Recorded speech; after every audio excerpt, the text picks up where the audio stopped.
Hey guys, this is James of the Boom Boys, and today I am going to talk about a fishing thumper, and I'm going to talk about what is a thumper, how it works, and also does it actually help you catch fish. I actually keep the thumper in the very back compartment of the boat. Here's my thumper right here, and it fits, and I got clothes around to kind of insulate it and to keep it from moving around. So let me pull it out. The fishing thumper that I use is called a Thumpinator. I actually bought this on thump'enator.com. The reason why I bought the Thumpinator for two reasons. One, it hooked to my phone through Wi-Fi, and also it had a variable speed. That's something that I really wanted in a thumper, that I can slow it down and speed it up, and just to see how the fish reacted to the different speeds of the thumper. Now, there's a lot of videos out there of guys that made their own thumpers, kind of like my buddy right here.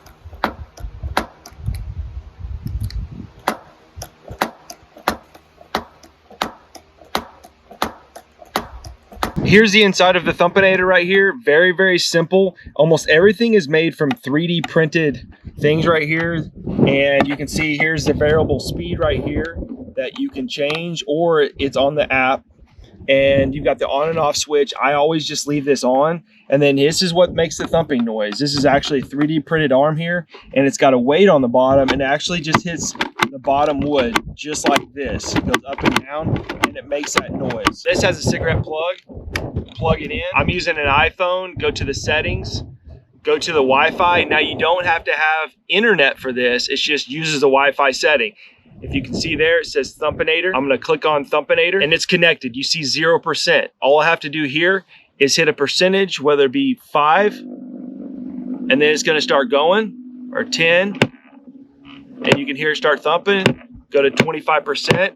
Typically, I operate this under about 20 to 25%, about like this. I mean, you can really ramp this thing up and keep it going. This is what I really liked about this specific model with the Thumpinator. The way I fish, I don't want to have to touch this thing. I don't want to have to open up a compartment, open up the lid, turn it on. And also, this is a little bit more compact than some of the ones you're going to see out there that operate with a hammer going up and down. A lot of times a little bit wider, and you're just going to need a little bit more space in your boat, which space is very, it's a high commodity in the boat. And so this right here being very, just almost like a square here, doesn't take up much space. I mean, it's about 8 inches by 8 inches. Now I'm gonna pause this, and that's what I typically do. I pause it, go to the next spot, and once I start fishing, I'll hit resume, and then the thumper goes to thumping. Now you're gonna want this against the hull of your boat. So that's what I really like about this being on the very bottom of the boat down here in this compartment in this Ranger 621, because that's when it's really gonna send that sound through your hull into the water. Now let's talk about what the thump actually does in the water. So sending those pulses through the water, it will actually attract the fish and keep the fish underneath your boat. It doesn't make a lot of sense. When I was a boy, I remember my dad's always like, man, boy, you better be quiet, and keeping us quiet in the boat. We can't bang anything or we're gonna scare away the fish. This is a completely different concept as far as banging this. And also you see behind me with the splasher, which I've got a video on this splasher you need to check out, because the splasher is something that we use far more than this Thumpinator. Now, how do we use the Thumpinator? So the thumper, we typically don't use it in less than 20 foot of water.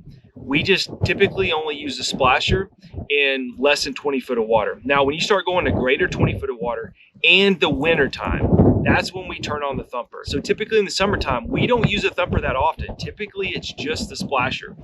Now in the wintertime, when we're fishing greater than 20 feet, we almost always use the thumper. Sometimes the thumper, I feel like, is far better than the splasher in the wintertime. We've got it in our boat, and we use it almost every trip. So I would say, yes, I think it works.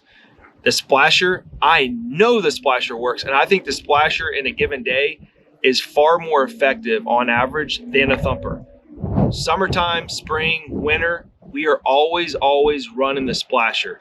Thumper, we're pretty much only using it in the wintertime and greater than 20 foot of water. Now, in less than 20 foot of water, I don't think it scares away the fish. We've actually used an 8 foot of water and we're still catching fish, but I don't think it's what really keeps a fish under your boat. Now, a thumper, it does work. When you're talking about, you look at the graph, you can turn a thumper on and the fish are gonna be underneath the boat. What I feel like it does though is that it doesn't necessarily pull the fish in from a long ways away, But what a thumper will do is if you're around fish and on fish, especially in the wintertime, because the hybrid and striped bass, a lot of times they'll be in pockets. That's why a lot of us fishermen will drift in the wintertime, fall and winter, because you hit a pocket of fish and then you're going on, so you don't do as much spot locking as you would with live bait, let's say in the summertime, like you can see in a lot of our videos. So yes, the thumper does work. Now, I would say we could live without a thumper, but I would not go on the water for hybrid, sand bass, or striper without a splasher.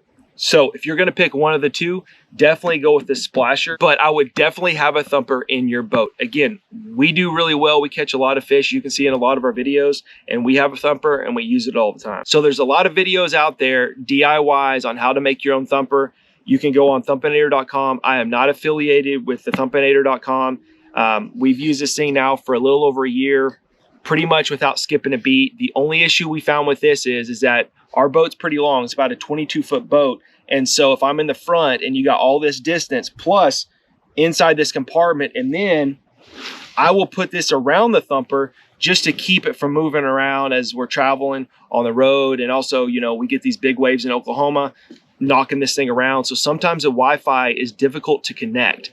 There is no issue though connecting the Wi-Fi when it's out. So if that's something to think about, if you got some really thick compartments, that may be something to think about, that this isn't the best option for you. So I think this is a product that all you need to check out if you're into striper fishing, hybrid fishing, and sand bass fishing. Really appreciate you guys watching. We'll see you on the next one.